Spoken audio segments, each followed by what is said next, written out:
भारतीय संस्कृतीत अनेक धर्मपंथ आहेत। त्यापैकीच एक महत्त्वाचा मानला जाणारा पंथ म्हणजे महानुभव पंथ। या पंथाचे संस्थापक तथा प्रवर्तक सर्वज्ञ श्री चक्रधर स्वामी यांच्या अवतार कार्याला यंदा 800 वर्ष पूर्ण होत आहे। त्यानिमित्त अखिल भारतीय महानुभव संमेलन 29 ते 31 ऑगस्ट रोजी नाशिक येथील डोंगरे वसतिगृह मैदान येथे संपन्न होणार असून नियोजित कार्यक्रमासाठी शुक्रवार दिनांक 8 जुलै रोजी संपर्क कार्यालयाचे उद्घाटन करण्यात आले व यावेळी श्री चक्रधर स्वामी अवतार दिन अष्टशताब्दी महोत्सवाबाबत संपर्क कार्यालयात संपर्क करण्याचे आवाहन करण्यात आले। 29 ते 31 ऑगस्ट रोजी संपन्न होणाऱ्या संमेलनात नाशिक शहर जिल्हा इतकेच नव्हे तर राज्यातील अन्य जिल्ह्यामधील त्याचप्रमाणे गुजरात, दीव दमण, दादर नगर हवेली, पंजाब, राजस्थान, मध्य प्रदेश, नवी दिल्ली यांसह उत्तर भारतातील तसेच दक्षिण भारतातील महानुभव पंथीय संत, महंत, तपस्विनी, उपदेशी, अनुयायी, सद्भक्त मोठ्या संख्येने सहभागी होणार आहे। त्यामुळे सदरील कार्यक्रम नियोजनासाठी शुक्रवार दिनांक 8 जुलै रोजी डोंगरे वसतिगृह जवळ चोपडा लॉन समोर संपर्क कार्यालयाचे उद्घाटन करण्यात आले। या उद्घाटन प्रसंगी अनेक संत, महंत आणि कार्यक्रमाचे मुख्य आयोजक व उपदेशी मंडळी यांनी उपस्थित राहून चर्चेत सहभाग घेतला। बैठकीच्या अध्यक्षस्थानी आचार्य प्रवर महंत सुकेनेकर बाबा उपस्थित होते, तर बैठकीस आचार्य प्रवर महंत चिरडे बाबा, महंत मराठे बाबा, महंत डोळसकर बाबा, महंत वारेराज बाबा, गोपीराज शास्त्री, मयंकराज सुकेनेकर, श्रीधरानंद सुकेनेकर, माजी आमदार बाळासाहेब सानप, नगरसेवक दिनकर अण्णा पाटील, दत्ता गायकवाड, प्रकाश नन्नावरे, प्रकाश घुगे, सुरेश डोळसे, भास्कर गावित आदींनी संमेलनाच्या नियोजनाबाबत आपली मतं व्यक्त केले। बैठकीस विश्वास नागरे, बारागाव पिंपरी येथील सामाजिक कार्यकर्ते व महानुभव पंथीय प्रचारक दत्ता गोसावी, सीताराम आंधळे, अनिल जाधव, नंदू हांडे, प्रवीण वैद्य, गोविंद ढाकणे, शांताराम खादवे, सुरेश भोजने, श्याम शिंदे, संजय कुराडे, देविदास शेवलीकर, योगेश थेटे, सागर गोसावी, सार्थक गोसावी आदींसह जिल्हा निवासी संत, महंत, वासनिक व पुजारी उपस्थित होते। एसएन न्यूजसाठी रोहन भावसार। आज या ठिकाणी अखिल भारतीय मानव संमेलनाचं ऑफिस कार्यालयाचं या ठिकाणी उद्घाटन संपन्न झालेलं आहे।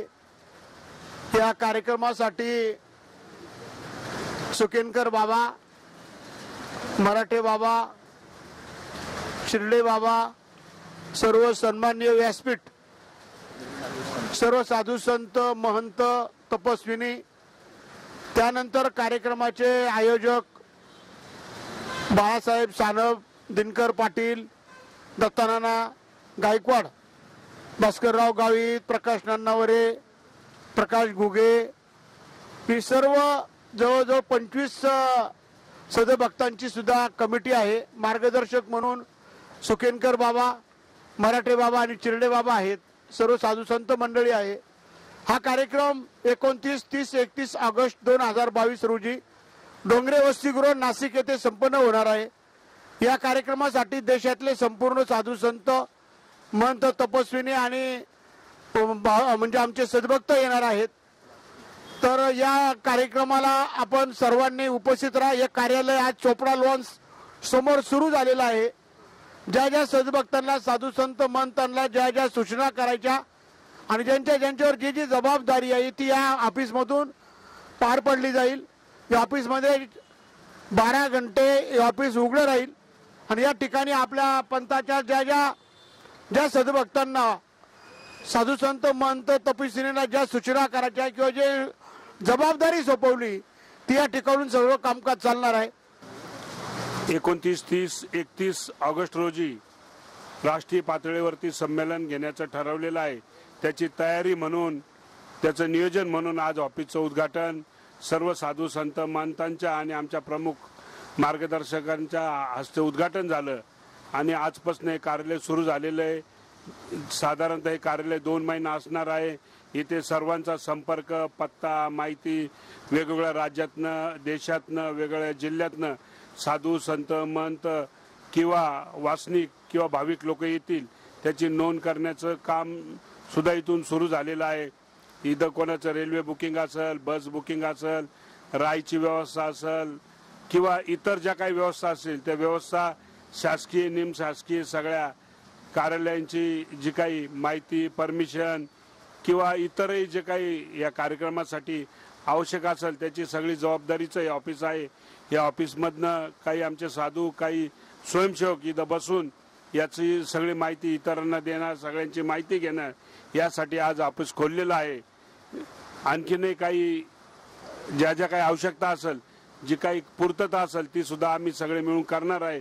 चांगला असा कार्यक्रम राष्ट्रीय पातळीवर करण्याचं नाशिककरांनी ठरवलेलं आहे. अतिशय चांगला असा प्रतिसाद वेगवेगळ्या भागातनं, वेगवेगळ्या साधू मंतांकडनं येत आहे. आमचे जे प्रमुख यांनी साधू मंडळी सगळ्या भागात जाऊन, एक एक आश्रमात जाऊन, एक मठ मंदिर इथं जाऊन दंडवत घालून निमंत्रण देऊन येत आहे. सगळ्या भागात, सगळ्या परिसरामध्ये किंवा या देशामध्ये कसा मानभाव पंथाचं कामकाज आहे, त्या 3 दिवसाचं जे काही विचार विनिमय करायचं आहे त्याचं सगळं नियोजन हे सगळं करता आहे. याची जबाबदारी वेगवेगळ्या स्वयंसेवकाकडे दिलेली आहे. ज्यांनी त्यांनी ज्याची त्याची जबाबदारी पार पाडण्यासाठी, आज नियोजन करण्यासाठी, जबाबदारी घेण्यासाठी आज आम्ही सर्वजण इथं उपस्थित होतो.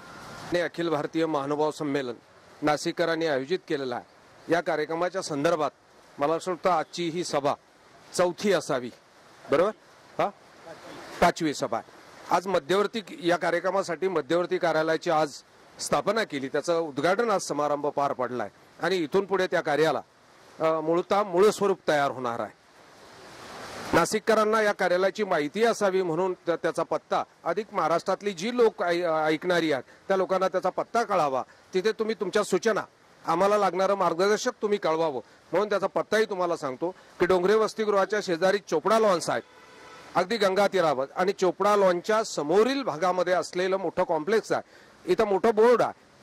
या बोर्डवर कार्यालय, मानवभाव पंथाच्या या कार्यक्रमाचं कार्यालय म्हणून मोठा बोर्ड लावलेला आहे. फोन नंबर दिले आहेत. इथे आपल्या सूचना, आपली असलेली कार्यक्रमासंदर्भातली जी आत्मीयता आहे त्या आत्मीयतेतून प्रगट होणाऱ्या भावना आमच्यापर्यंत पोचाव्या याकरता या कार्यालयाचं नियोजन केलेलं आहे. इथे नाही म्हटलं तरी 8 तास कार्यकर्ते बसलेले राहणार आहेत. या कार्यकर्त्यांपर्यंत तुमच्याकडनं येणारी माहिती ही आम्ही नक्कीच त्या माहितीचं स्वागत करणार आहोत. नाशिक जिल्ह्यातली तमाम असलेली उपदेशी, पुजारी आणि महानुभाव संत मंडळी या कार्यक्रमाकरता योगदान देत आहे. मी सर्वांना आव्हान करेन की हा कार्यक्रम कुणाचाही नसून हा सर्वज्ञ श्री चक्रधर महाराजांचा आहे, अवघ्या महानुभाव पंथाचा आहे. जो जो स्वतःला महानुभाव म्हणतो त्याचा आहे आणि म्हणून सर्व महानुभावांनी यात आपलं योगदान नोंदवायचं आहे.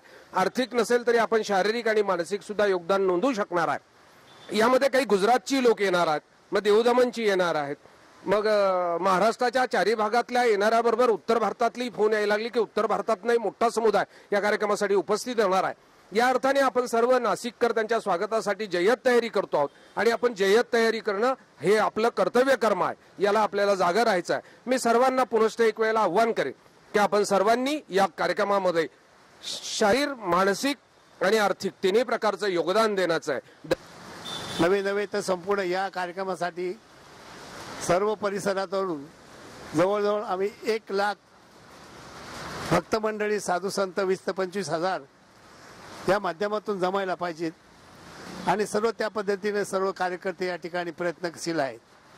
आता दिनकर अण्णांनी आपले विचार मांडलेत, त्याचप्रमाणे बाळासाहेब सानवे यांनी आपले विचार मांडले, त्याचप्रमाणे अजून भास्करराव गावित आहेत, त्यानंतर नानावाडी आहेत, आपले घुगे साहेब आहेत. अनेक सर्वांची नावं घ्यायला मला या ठिकाणी वेळ कमी आहे, भरपूर आहे वेळ, परंतु नावं घेतल्यानंतर माणसाला वाटतं नावं घ्यायला पाहिजेत.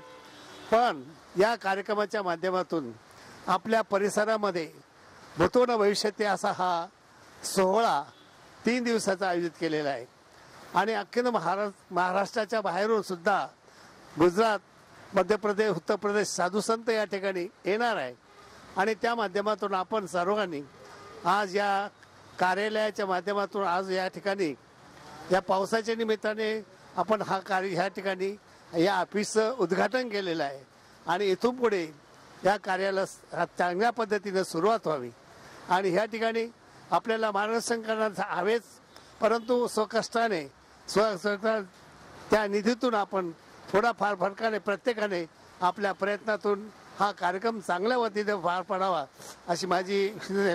या परिसरातील साधू संत जे आहे, साधू संत आपल्या पद्धतीने ते कामं करतील, तुम्ही भक्त मंडळ त्या पद्धतीने करा आणि हा चांगल्या पद्धतीने या भव्य अशा या आपल्या या पटांगणामध्ये डोंगरे वसतिगृहाच्या प्रणांगणामध्ये भव्य दिव्य असा कार्यक्रम नाशिक जिल्ह्यामध्ये नव्हे तर संपूर्ण महाराष्ट्राच्या बाहेर सुद्धा याच्या 20 वर्षापूर्वी दिनकरांना आपण त्या टायमाला कार्यक्रम घेतलेला होता.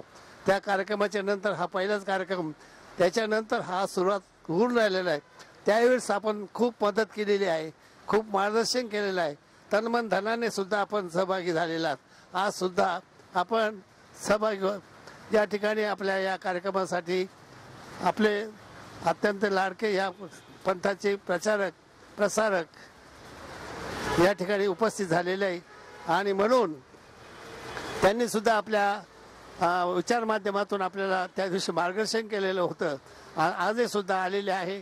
त्या मार्गदर्शनाच्या माध्यमातून सर्वांनी याची नोंद घ्यायची आहे. 29, 30, 31 ऑगस्ट रोजी होणाऱ्या कार्यक्रमाच्या पूर्वतयारी म्हणून संपर्क कार्यालयाचं उद्घाटन आताच थोड्या वेळापूर्वी श्री दत्ताजी नाना गायकवाड, माजी आमदार बाळासाहेब सानप आणि दिनकरांना पाटील, प्रकाशजी नन्नावरे वैद्यसाहेब आणि आमचे महानुभाव पंथाचे नाशिक जिल्ह्याचे मनोज शास्त्री सुकेनेकर, तसेच चरडे बाबा, मराठे बाबा उपस्थित सर्व साधू संत आणि जिल्ह्यातील सर्व उपदेशी बंधू सगळ्यांच्या उपस्थितीत आताच थोड्या वेळापूर्वी या कार्यालयाचं उद्घाटन झालं. कार्यालय थाटणं आणि कार्यालयाचं उद्घाटन करणं कार्यक्रम खूप मोठा असल्यामुळं ते गरजेचं आहे. जिल्ह्यामध्ये खूप मोठा महानुभाव पंथ आहे आणि संपूर्ण महाराष्ट्रामध्ये हा महानुभाव पंथाचा प्रत्येक सेवेकरी हा पसरलेला असल्यामुळे ह्या लोकांपर्यंत आम्ही सगळे जाऊ शकत नाही. म्हणून कार्यालयाच्या माध्यमातून प्रत्येक माणूस त्या कार्यालयावरती येईल आणि या कार्यक्रमात सामील होईल, हा हेतू डोळ्यापुढे ठेवून आज कार्यालयाचं उद्घाटन झालेलं आहे. कार्यालयामध्ये अनेक लोक बाहेरून येतील. आम्ही हा जो कार्यक्रम साजरा करत आहे हा कार्यक्रम खूप भव्य दिव्य आहे. साधारण 2-2.5 लाख लोक 3 दिवसामध्ये ह्या कार्यक्रमामध्ये उपस्थित राहणार आहे. त्यामध्ये 2-2.5 लोकांची जेवणाची व्यवस्था, महाराष्ट्रभरातून देशातून बाहेरून येणाऱ्या लोकांची राहण्याची व्यवस्था ही संपूर्ण या समितीनं केलेली आहे. त्याची बी संपूर्ण महाराष्ट्रातील लोकांनी नोंद घ्यावी आणि आपण उपदेशी परिवारातील जोही कोणी घरी बसलेला असेल परंतु टीव्हीवर ह्या माध्यमातून चॅनलच्या माध्यमातून ऐकणार आहे, आपण बसून फक्त धर्माचं प्रसारण जरी केलं, आपण आपल्या उपदेशी लोकांना संपूर्ण महाराष्ट्रातल्या सांगत जरी राहिलं तरी आपलं एक चक्रधर स्वामीच्या जयंतीमध्ये मोठं योगदान राहील. हे सगळ्या श्रोत्यांनी आपण लक्षात घ्यायचं आहे. कार्यालयाच्या माध्यमातून ज्यांना कोणा या कार्यक्रमाला योगदान द्यायचं असेल त्यांनी या कार्यालयामध्ये येऊन तिथं कार्यालयामध्ये संपर्क साधून ते योगदान द्यायचं आहे. अनेक लोक या आम्ही लोकांपर्यंत पोहोचू शकत नाही, त्या लोकांसाठी खरं हे कार्यालय आहे आणि ह्या कार्यक्रम आपल्या महाराष्ट्रामध्ये नक्कीच खूप मोठा कार्यक्रम होणार आहे. या कार्यक्रमाला देशातील खूप मोठे असे साधू महंत इथं उपस्थित राहणार आहे. 25-30 हजार साधू आणि त्या साधूंचं संत भोजन या कार्यक्रमाच्या माध्यमातून होणार आहे.